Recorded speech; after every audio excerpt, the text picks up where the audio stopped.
Vale, Así, perfecto. Bueno, bienvenidos a las novenas jornadas de estudios patrísticos. El día 7 de noviembre vamos a estar con una conferencia de apertura a cargo de, el doctor Padre Samuel Fernández de la Pontificia Universidad Católica de Chile. Voy a leer brevemente su extensa trayectoria y luego, por supuesto, le pasamos la palabra a él. Samuel Fernández es profesor de la Facultad de Teología de la Pontificia Universidad Católica de Chile, ordenado sacerdote en 1992, obtuvo el doctorado en Teología y Ciencias Patrísticas en el Instituto Augustinianum de Roma en 1997. Actualmente es profesor titular de la Facultad de Teología, también de la Pontificia Universidad Católica de Chile, de la cual fue decano entre el 2004 y 2009. Sus áreas de investigación son orígenes de Alejandría, la historia de la exégesis patrística, la crisis arriana del siglo IV y el desarrollo de la teología trinitaria y la cristología patrística. Se dedica, aparte de su investigación, a la edición y traducción de textos patrísticos, tales como sobre los principios de orígenes, sobre los sínodos de Hilario, sínodos de Anastasio y la obra teológica de Marcelo de Ancira, todo esto en los últimos años, publicados recientemente, y es investigador responsable de 5 proyectos, así como de otro tipo de publicaciones también en lengua inglesa, editadas, entre otras, por la editorial conocida Brill, ¿sí? Así que, Samuel, te cedo la palabra. Él va a estar con una conferencia, como bien indica el título, que es Las teologías que se enfrentaron en el Concilio de Nicea. perfecto, excelente. Muchas gracias, Guido, por la presentación y también agradecer a la Biblioteca Agustiniana por la organización y por la invitación. Entonces, yo voy a hacer una presentación, voy a poner el tiempo ahí para cronometrar los 30 minutos para que no se me pase, y voy a compartir pantalla. A ver, ahí, cuando todavía, ahí sí. Eh,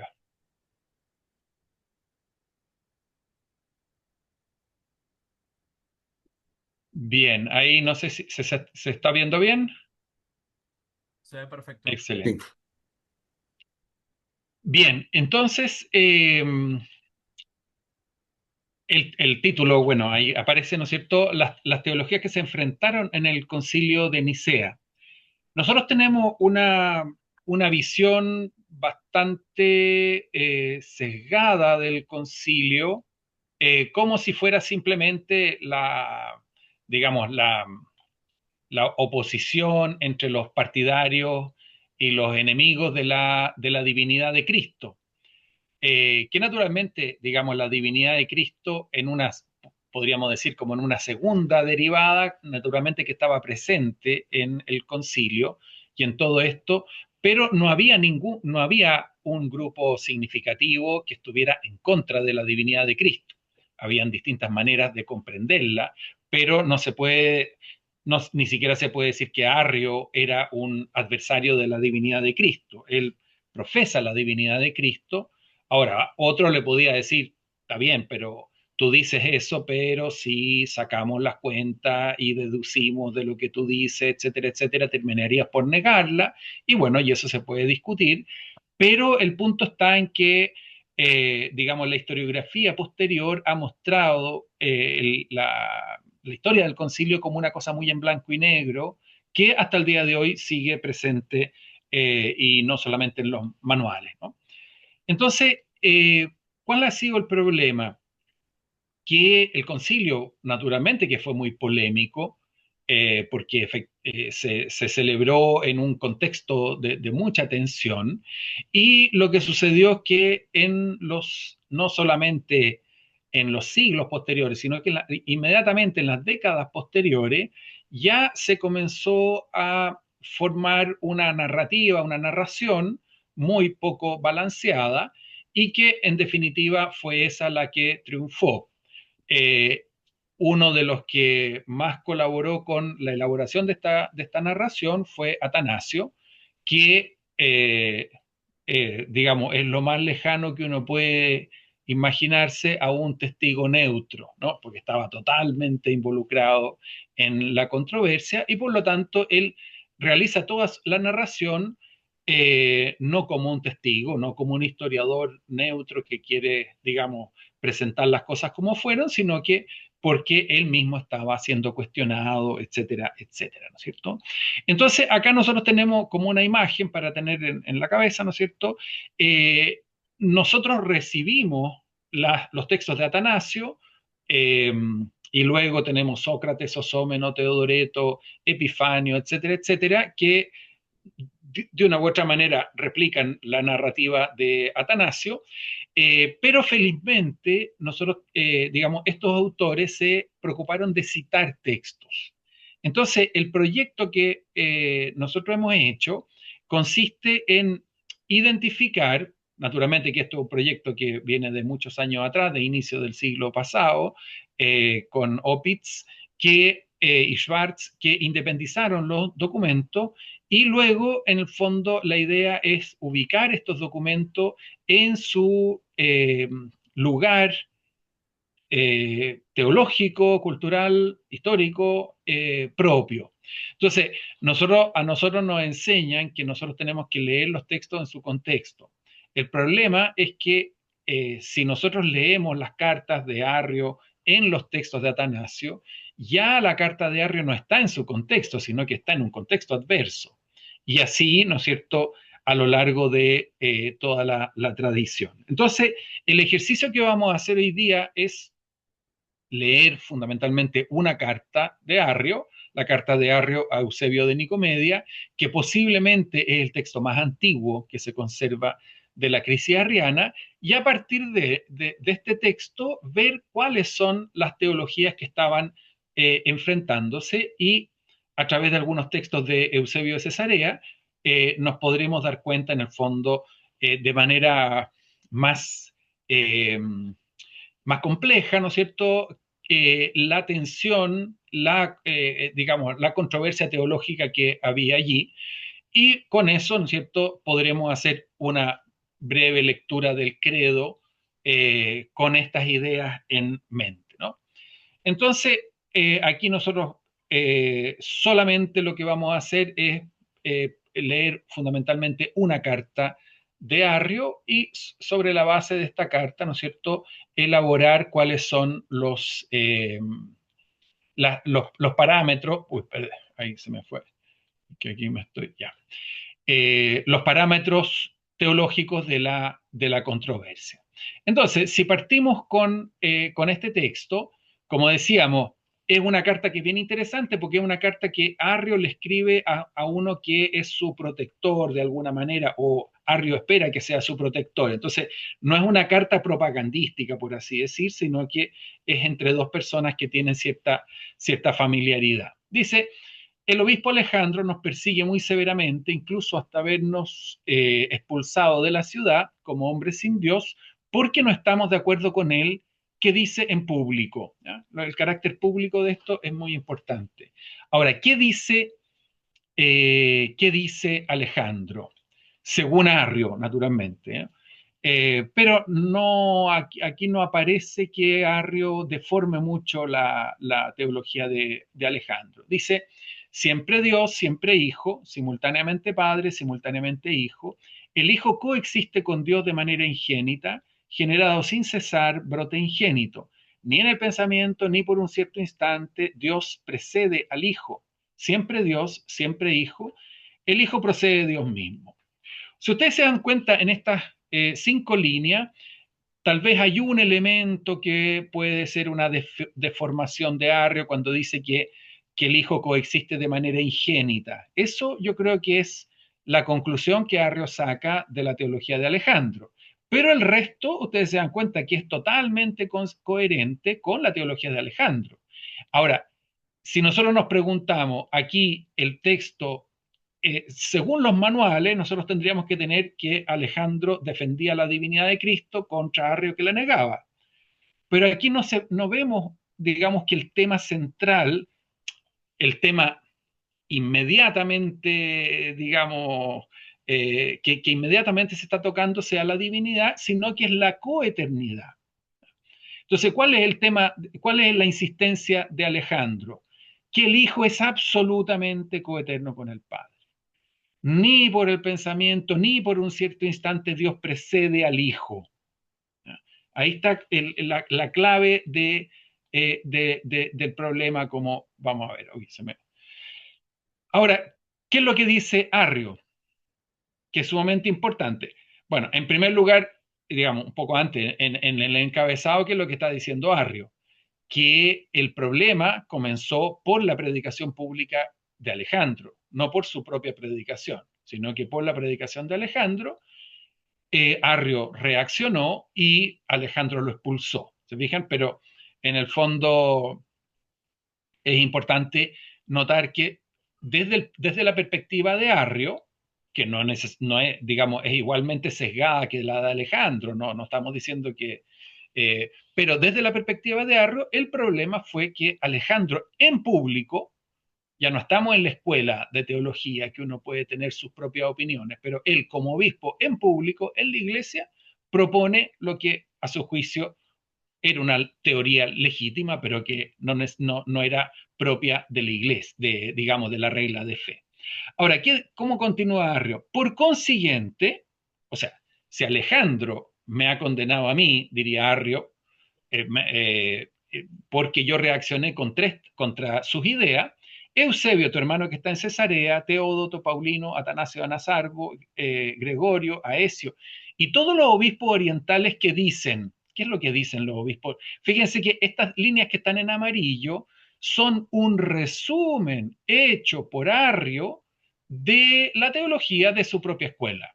O sea, fíjense la enorme importancia que tiene. Ahora, ¿qué es lo que dice la teología de esta escuela? A la cual pertenecen todos estos grandes, digamos, tenemos aquí peces gordos como Eusebio Nicomedia y Eusebio Cesarea. Dice, Dios existe sin principio antes que el Hijo. Entonces, si ustedes se dan cuenta, la oposición acá no es inmediatamente, ¿no es cierto? Otra cosa es que uno después diga en una segunda derivada, podemos discutir eso, indudablemente. Pero el punto explícito en que se enfrentan es que mientras Alejandro insiste en la estricta coeternidad del Padre y el Hijo, Eusebio de Cesarea, Eusebio de Nicomedia y Arrio insisten en que Dios existe sin principio antes que el Hijo, y por lo tanto el Hijo es posterior al Padre. Entonces, si Alejandro tiene razón, todos ustedes, o sea, ¿qué es lo que le está diciendo Arrio? Ustedes se dan cuenta que aquí políticamente hay una cuestión muy importante. Arrio le está diciendo, ojo, me condenaron a mí, está bien, pero si me condenaron a mí, en realidad lo están condenando a ustedes, ¿se fijan? Entonces, se fijan que la controversia se entiende mucho mejor si uno comprende que aquí no es un problema local entre un obispo y un presbítero de su jurisdicción. Si fuera así, basta la condenación, la condena local y se acabó el problema. Acá está, digamos, dos corrientes importantes que ambas pertenecen a la tradición alejandrina, entre Alejandro, por un lado, y por otro lado, digamos, Eusebio de Cesarea, que es lo que vamos a ir diciendo después.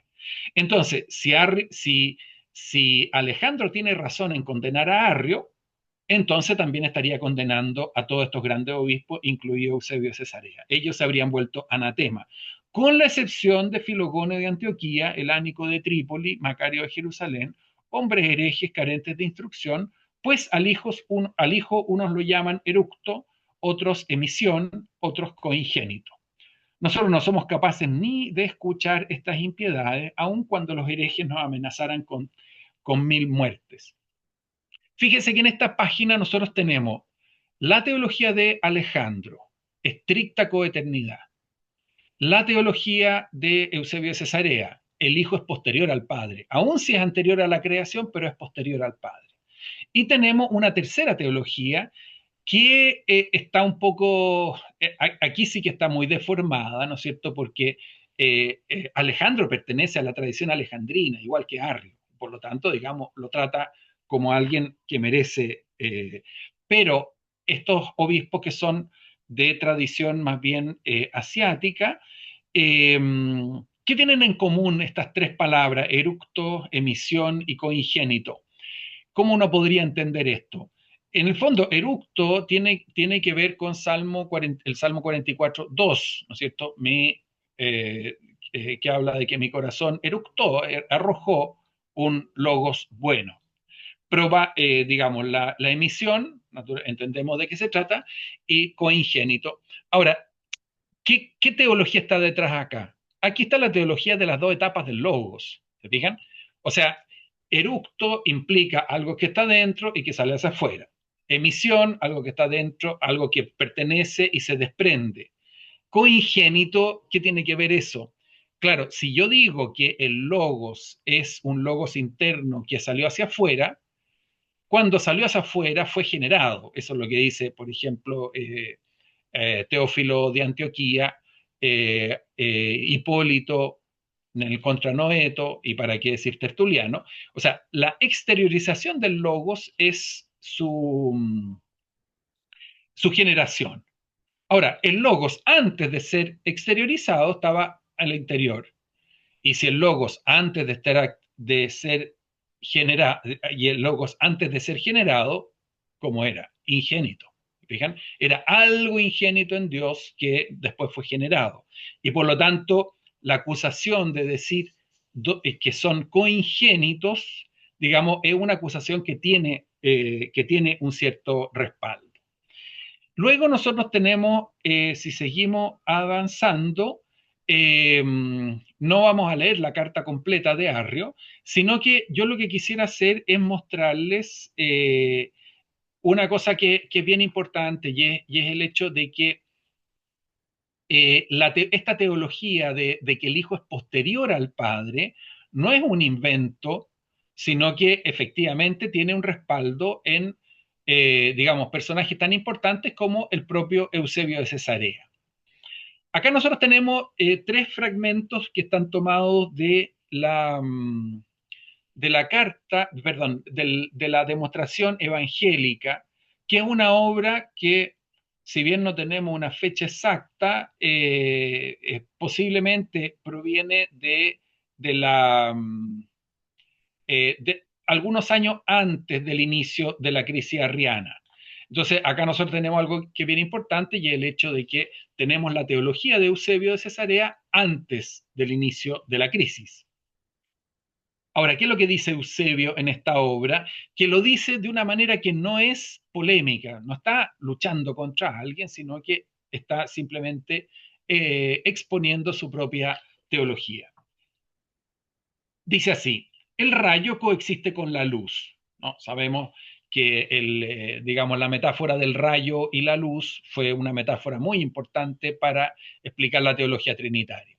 Ahora, normalmente, por ejemplo, Orígenes dice tal como el rayo surge de la luz y es totalmente digamos, contemporáneo, etcétera, etcétera. Pero fíjense cómo Eusebio va a usar la misma metáfora. El rayo coexiste con la luz porque es algo que forma parte de ella, pues la luz no podría existir sin el rayo. En cambio, hay, digamos, digamos, todo el problema, perdón, todo el problema tiene que ver justamente con esto, con que Eusebio ve en la metáfora de la luz una antítesis. O sea, el rayo coexiste con la luz. En cambio, el Padre preexiste respecto del Hijo. ¿Se fijan? Ahí dice, si ustedes ven, el término griego es exactamente el mismo con el cual Arrio resume la teología de su grupo, que el Padre existe antes que el Hijo, ¿cierto? Y existe antes de su nacimiento, dado que el Padre es el único ingénito, ¿no? Entonces acá nosotros tendríamos un principio fundamental elaborado por Eusebio de Cesarea, posiblemente heredado de Luciano de Antioquía, no sabemos, digamos, no podemos suponerlo, pero no podemos probarlo, que en el fondo cuyo centro es el hecho de que dado está, digamos, lo que dice el texto siguiente: dado que uno es ingénito y el otro generado, todos deben confesar. Fíjense que el término confesar es un término, homologueo es un término muy fuerte, digamos, no es simplemente la opinión teológica de alguien, sino que tiene que ver con, digamos, con la profesión de fe, con la regla de fe. Entonces, dado que uno es ingénito, el Padre, y el otro es generado, el Hijo, todos deben confesar que el Padre preexiste y es anterior al Hijo, ¿no? Aquí está, digamos, el núcleo del problema. Entonces, si nosotros, digamos, comparamos esta afirmación con lo que Arrio dice que afirma Alejandro de Alejandría, vemos que son dos teologías incompatibles. La teología de Alejandro, que está heredada de Orígenes, es la generación eterna. El Hijo es absolutamente coeterno con el Padre, bajo ningún respecto es posterior al Padre, tal como el rayo y la luz son absolutamente simultáneos, así el Padre y el Hijo son totalmente coeternos. Eusebio dice, el rayo es contemporáneo a la luz, en cambio el Hijo es posterior al Padre, y todos deben confesar que el Padre existe antes que el Hijo. Y finalmente nosotros tenemos este tercer texto en el cual Eusebio dice, no estaba el Hijo ingénito en el Padre. ¿Se fijan? Aquí nosotros estamos en un texto que está rechazando la teología de las dos etapas del logos, el logos interno y el logos pronunciado, ¿no es cierto? El famoso logos en diacetos y logos profóricos, ¿no es cierto? No estaba el Hijo ingénito en el Padre desde la eternidad y los siglos sin principios como uno en otro, como si el Hijo fuera una parte del Padre que nació después de haber cambiado y salido fuera. O sea, si ustedes se dan cuenta, acá nosotros tenemos también, está presente, digamos, la teología de Eusebio, la posterioridad del Hijo respecto del Padre, hay una reacción frente a las dos etapas del Logos, y sin haber una, digamos, una cuestión polémica, se insiste en que el Padre y el Hijo no pueden ser coeternos, ¿no? Alejandro, aquí nosotros tenemos solamente un texto de Alejandro y después vamos a ir, digamos, al texto del credo de Nicea, porque, digamos, eh, yo creo que lo más interesante es que podamos también tener un rato de, de discusión. En el fondo, qué es lo que dice este texto de Alejandro de Alejandría? Ahora bien, que el Hijo de Dios eh, ni ha llegado a ser de la nada, ni que hubo cuando no existía, lo enseña suficientemente el evangelista Juan, que escribe lo siguiente acerca de él: el unigénito Hijo, el que existe en el seno del Padre. Pues Juan, el Maestro Divino, proponiéndose mostrar dos realidades inseparables entre sí, el Padre y el Hijo, mencionó a aquel que existe en el seno del Padre. Bien, acá yo, digamos, los comentarios que haría son los siguientes. Primero es el hecho de que acá no solo Alejandro naturalmente que está reaccionando contra la teología de Arrio, pero no solamente contra ella, sino que contra todo este grupo. Él, digamos, en la carta de Alejandro, la carta larga, ¿no es cierto?, que está en la carta de Alejandro de Alejandría a Alejandro de Bizancio, nunca nombra a Arrio solo, siempre lo nombra con los demás, habla de los de Arrio, el grupo, siempre en plural. En el fondo no es un personaje nomás, Arrio no es un gran pensador original que provocó una cosa, sino que simplemente es el representante de una tradición que estaba, digamos, apoyada, digamos, y elaborada por otros obispos. Entonces, en primer lugar, aquí aparecen las dos afirmaciones más chocantes de la teología de Arrio, la teología arriana, le ponemos entre comillas, ¿no es cierto? Que el Hijo es de la nada y hubo cuando no existía. Ahora, ustedes se dan cuenta, hubo cuando no existía, ¿qué es lo que está diciendo? Que el Padre existió antes que el Hijo. Es exactamente la misma teología que estaba defendiendo Eusebio de Cesarea. Eusebio dice, el Padre preexiste al Hijo, lo que significa necesariamente que antes de ser generado no era, y por lo tanto hubo cuando no existía. Si ustedes se fijan, no dice hubo un tiempo, como aparece en muchísimas traducciones, porque el texto evita el término tiempo, porque el tiempo es creado junto con los astros, dice Platón, ¿no es cierto?, en el Timeo. En el fondo los siglos son creados, entonces, digamos, no se puede hablar, sin duda que el Hijo no es posterior al tiempo, sino que el Hijo es anterior a la creación, sin duda, pero según Eusebio de Cesarea y Arrio, ¿no es cierto?, es posterior al Padre.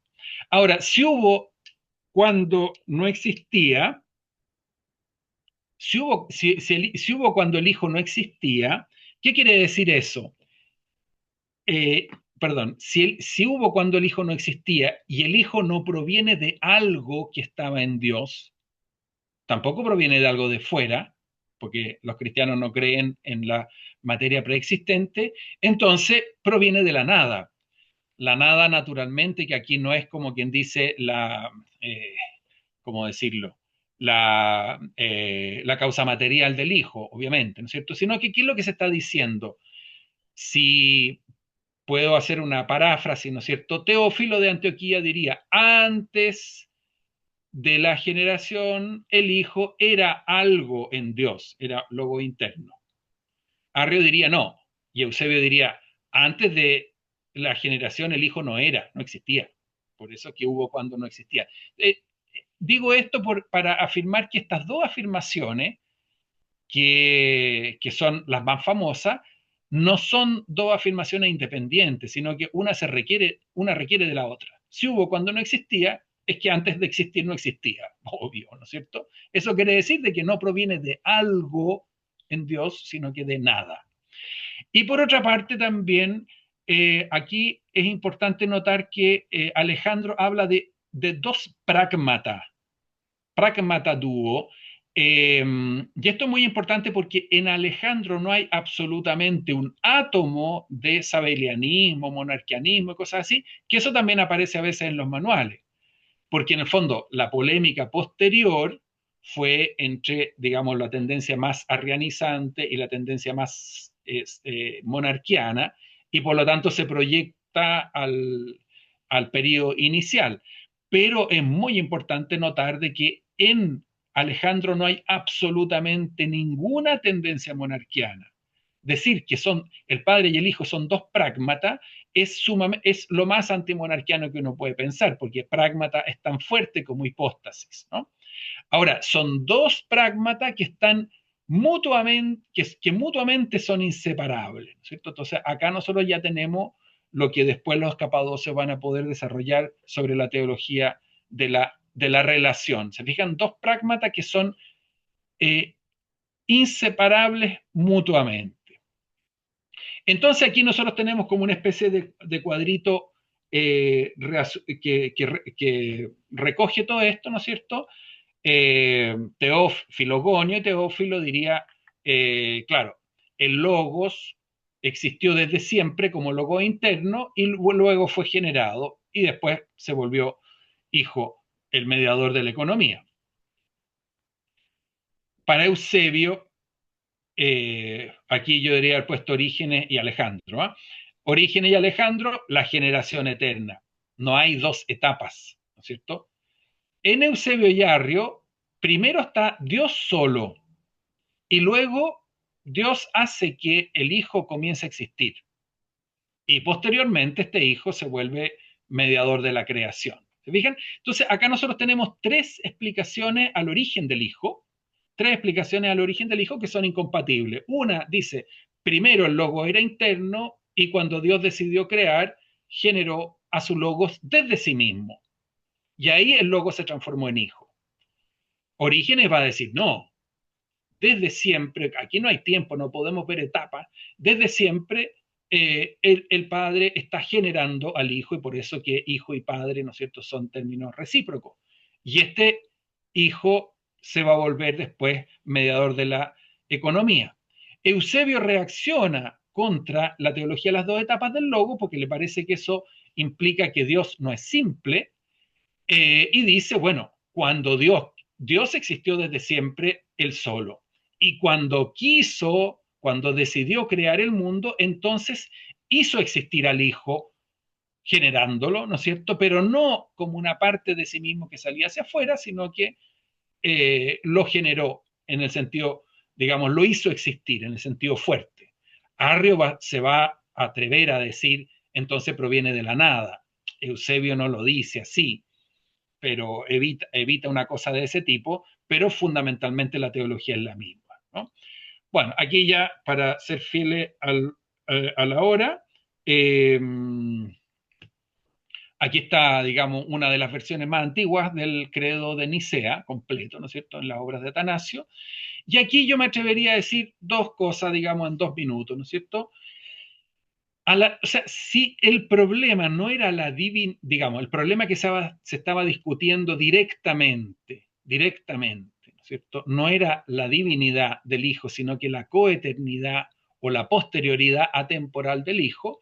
Entonces, el consubstancial, el homoousios to patri de Nicea, nosotros podríamos entenderlo como que en el fondo no es tanto una afirmación de la naturaleza divina del Hijo, que Eusebio la afirmaba perfectamente, ¿no es cierto? Sino que lo que está insistiendo es que no se puede comprender, no se puede pensar a Dios Padre sin el Hijo, no se puede pensar el Dios cristiano sin el Hijo, porque el Padre y el Hijo, como diría Alejandro de Alejandría, son dos realidades mutuamente inseparables.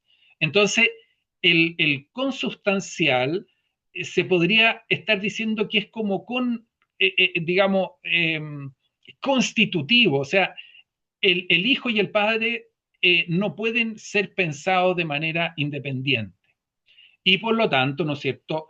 Nosotros tenemos que la afirmación del consubstancial al Padre, entendido de esa manera, a la luz de las palabras de Alejandro Alejandría, entonces ya no tiene esa connotación monarquiana que muchos libros, digamos, e incluso en la antigüedad también se le achacó al credo, como que el credo de Nicea tuviera una tendencia moderadamente monarquiana, cosas de ese tipo. Si nosotros lo entendemos a la luz de Alejandro, eso se resuelve. Y por otra parte, digamos, para terminar, aquí nosotros, ¿qué es lo que tenemos? Que en el canon, digamos, en el canon dogmático, en el anatema, fíjense que las dos primeras frases, el canon es breve, son 4 líneas. En este brevísimo canon, las dos primeras afirmaciones tienen que ver con la coeternidad. ¿Se fijan? Y eso, digamos, avala la propuesta que estoy haciendo. Y desde el punto de vista histórico, me atrevería a decir lo siguiente. La propuesta también se apoya en la trayectoria histórica de los hechos. O sea, Alejandro condena a su propio presbítero, Arrio. Ocio llega con una carta de Constantino para tratar de que hagan las paces, pero termina confirmando, Ocio no busca que se reconcilien, sino que finalmente digamos, se reafirma la condenación de Arrio. Lo curioso es que Ocio, cuando vuelve hacia Nicomedia, pasa por Antioquía y condena a Eusebio de Cesarea, lo que muestra, digamos, la relevancia de Eusebio de Cesarea. Alejandro no podía condenar a Eusebio, no era un presbítero de su jurisdicción como Arrio, sino que era un obispo de otra sede importante, una sede metropolitana. Después de Nicea, nosotros vamos a tener que Eusebio de Cesarea es el que pelea contra Eustacio. Eusebio de Cesarea es el que posiblemente se estuvo preparando un concilio en Cesarea para condenar a Atanasio, y Eusebio de Cesarea es el que condena a Marcelo de Ancira. O sea, para decir que la relevancia de Eusebio de Cesarea está antes de Nicea, en la condena que recibió en Antioquía.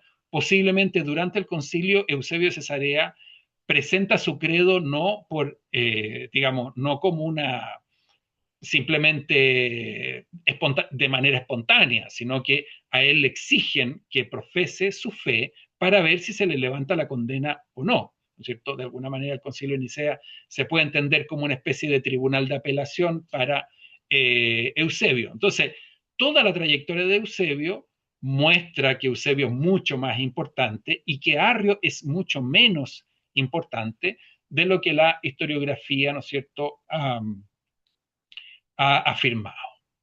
Bien, ahí ya, digamos, me pasé, pero poco. Así que ahí ya quedamos para...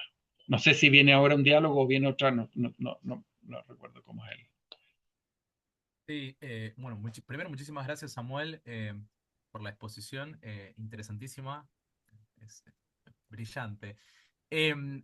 Ahora en este momento tendríamos un ratito, unos minutos para quien quiera hacer alguna pregunta, algún comentario, alguna observación. Yo tengo una ahí en el tintero que me quedó, pero vamos a esperar a ver si los que están conectados quieren también intervenir. Acá los comentarios. Hermosa presentación, profesor, muchas gracias. Ahí hay un feedback.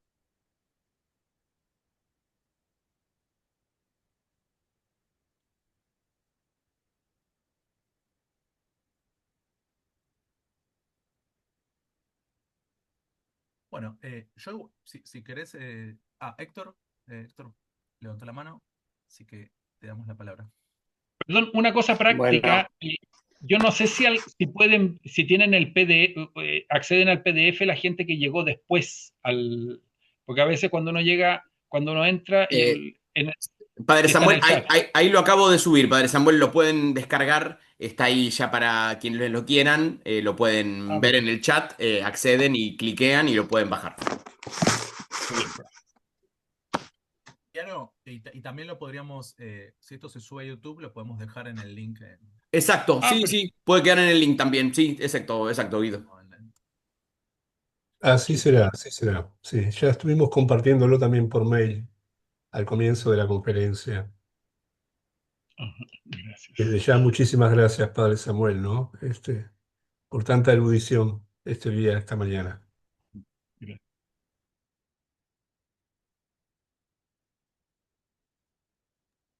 Héctor, sí, no sé si está ahí. Sí, sí, estoy acá estoy. No sé si me escuchan bien. Sí, perfecto.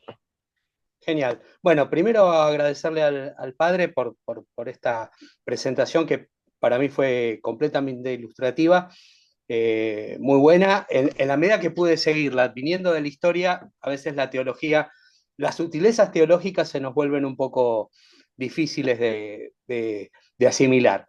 Pero me venía llevando un poco agua a mi molino, que es por lo menos un siglo para atrás, adelante en el tiempo, pensaba un poco en la crisis nestoriana, ¿no? Y una de las dudas, pensando justamente que Nestorio quiere resolver uno de los problemas que plantea Arrio, que es el problema de justamente la coeternidad, pero también el tema de la impasibilidad de Dios, cómo se resuelve la cuestión de la relación del logos y la naturaleza, porque Nestorio necesita separar al logos del padre de alguna manera para poder mantener la cuestión de la impasibilidad divina. Ujú, ¿Y cómo resuelve? O sea, en ese punto me parece que desde el punto de vista filosófico, tal vez me equivoque, Arrio tenía un punto que no tenía Alejandro.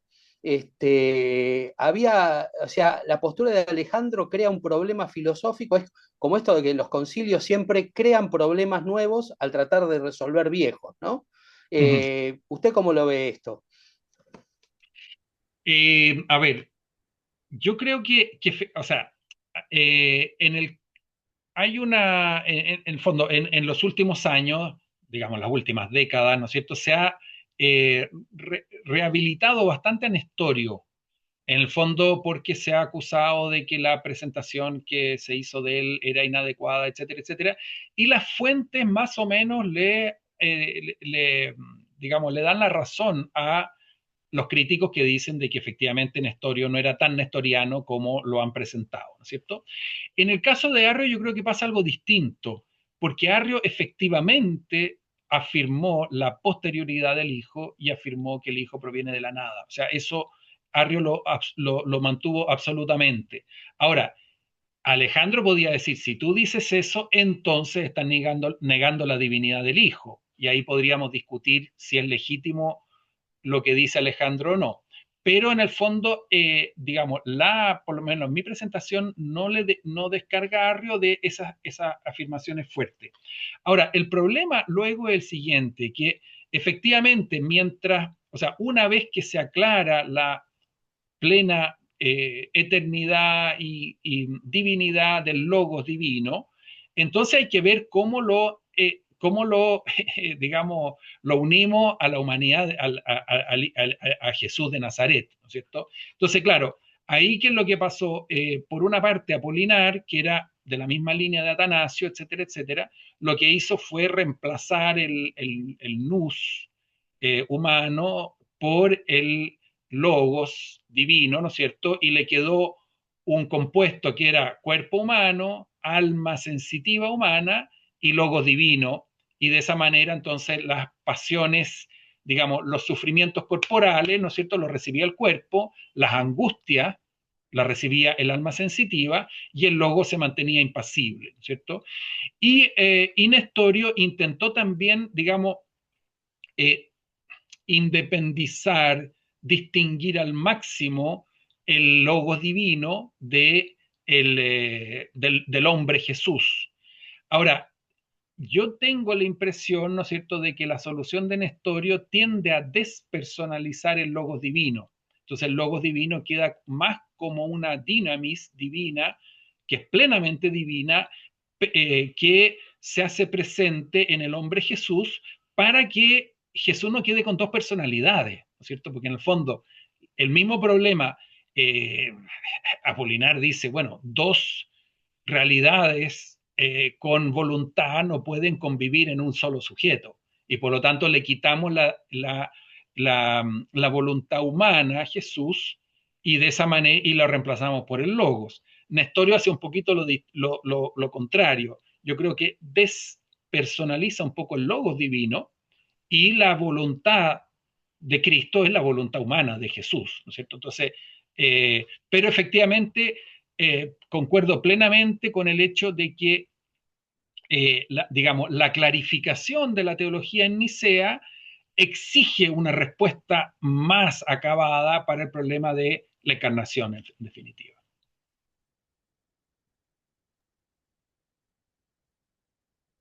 Bueno, si les parece, pasamos a una segunda pregunta que tenemos en comentarios y luego sí vamos a dar pie a los conferencistas de la mesa. Entre ellos acá Luigi Salonia, que ya está con la cámara prendida. Muy bien. Ana Cristina te pregunta, Samuel, dice, qué interesante, me gustaría escuchar un poco más sobre lo último. ¿Por qué crees, padre Samuel, que la controversia se ha centrado más en Arrio que en Eusebio? A ver, yo creo que en el fondo ahí tiene que ver Constantino también, porque ¿qué es lo que pasó? En el fondo, mi reconstrucción, que ahí naturalmente que está sujeto, o sea, objeto de discusión, pero mi reconstrucción es que en el fondo el pez gordo para Alejandro condenar a un presbítero de su propia jurisdicción no era un gran problema, ¿no es cierto? El problema era que él podía condenar a Arrio, pero no podía condenar a Eusebio Nicomedia y a todos ellos, ¿no es cierto? Entonces, ¿qué es lo que pasa? Cuando Ocio va con una carta diciendo, pórtense bien los dos se han portado mal, les vengo a tirar las orejas, perdonen que sea poco, digamos, académico, y cuando llega ahí, él se da cuenta que esto no es una pelea por digamos, de sutilezas teológicas, sino que había una cosa muy severa en juego. Ocio se alinea completamente con Alejandro, y que lo que hace al regresar, pasa por Antioquía, convoca un concilio y condena a Eusebio, lo que muestra que en el fondo el adversario más significativo de Alejandro debió haber sido Eusebio de Cesarea, no Arrio, ¿cierto? Arrio posiblemente no estuvo en el concilio. Digamos, piensen ustedes que ni Eustacio ni Atanasio nombran a Arrio en el concilio. Y después, ¿no es cierto?, los historiadores supusieron de que Arrio estaba ahí, etcétera, etcétera. O sea, Arrio no debe haber estado en el concilio. Ahora, cuando Eusebio de Cesarea es condenado en Antioquía, en un concilio local, él posiblemente apela. En la crisis donatista se habían producido apelaciones de obispos a concilio, y entonces se revisa la situación de Eusebio en un concilio mayor, y ese concilio mayor va a ser el concilio eh, se suponía que iba a ser en Ancira, pero cuando Ocio llega a Nicomedia y le da cuenta a Constantino de lo que estaba pasando, entonces Constantino trasladó el concilio de Ancira a Nicea para estar presente él. Ahora, en el concilio posiblemente Eusebio debió, no espontáneamente, sino que fue pasado al pizarrón, como se dice, ¿no es cierto? Y en su instancia de apelación, él propuso su credo. Y la respuesta, ¿no es cierto? La respuesta en la carta de Eusebio de Cesarea a su comunidad, él dice, todos encontraron que estaba muy bien, pero me pidieron que le hiciera algunos agregados. O sea, en el fondo, no le aceptaron el credo. Si le dice, mira, tu credo está bien, pero le falta ponerle el consubstancial, digamos, no es que le estén aceptando el credo. Entonces, le exigen, digamos, el consubstancial. Eusebio había afirmado que el Padre y el Hijo eran dos usiai, o sea, eran dos sustancias distintas, y luego le dice, posiblemente, yo creo que el que está detrás ahí puede ser Eustacio, dice que Eusebio entonces firme el consubstancial. Ahora, Eusebio, que tenía, digamos, gran cultura teológica y filosófica, yo creo que él interpretó el consubstancial como consubstancialidad genérica y terminó por firmar el credo. ¿Ya? Ahora, cuando firma el credo, ¿qué es lo que pasa? Constantino dice, todos los obispos están de acuerdo. Ahora, solamente este presbítero rebelde, digamos, Arrio, etcétera, etcétera, es el que es el disidente. Entonces, desde la perspectiva de Constantino, ¿no es cierto?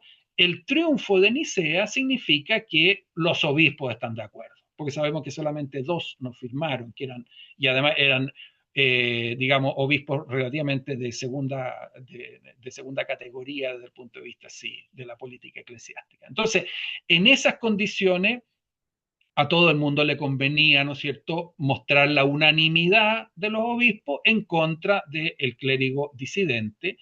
Y el hecho de que Eusebio haya firmado el credo también fue para Atanasio un argumento para decirle a sus adversarios, diciéndole, oye, hasta Eusebio de Cesarea firmó el credo y ustedes están rechazando Nicea. Entonces, en el fondo, la figura de Eusebio les sirvió también a Atanasio en su narrativa y por lo tanto denigrar a Eusebio no hubiese sido una buena estrategia para Atanasio. Y por otra parte, ¿qué es lo que pasa? Si nosotros leemos el prólogo de las historias eclesiásticas de Sócrates, Sosómeno, Teodoreto, ¿qué es lo que dicen? Yo sigo los pasos del gran Eusebio de Cesarea, ¿no es cierto? Entonces, en el fondo, y luego, digamos, en la historiografía a lo largo de todos los siglos, o sea, no hay historiador de la iglesia que no le tenga aprecio y sienta una cierta gratitud hacia Eusebio de Cesarea por haber escrito la historia eclesiástica. Digamos, es el primero, ¿no es cierto? Entonces, hay una sensación en el fondo, hay una tendencia a demonizar a Arrio y a desarrianizar a Eusebio, ¿no es cierto? Y de esa manera, la historiografía, cuando Eusebio dice algo que parece arriano, sí, pero hay que entender lo que en realidad, lo que él estaba tratando de decir, etcétera, etcétera. Cuando Arrio dice algo que se puede interpretar mal, ven ahí, queda claro de que Arrio, etcétera, etcétera. Entonces, en el fondo se ha producido un proceso a lo largo de todos los siglos de desarrianización de Eusebio y de demonización de Arrio, que ha terminado, ¿no es cierto?, en una visión muy en blanco y negro.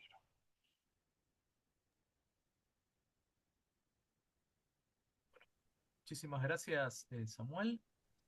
Mariano.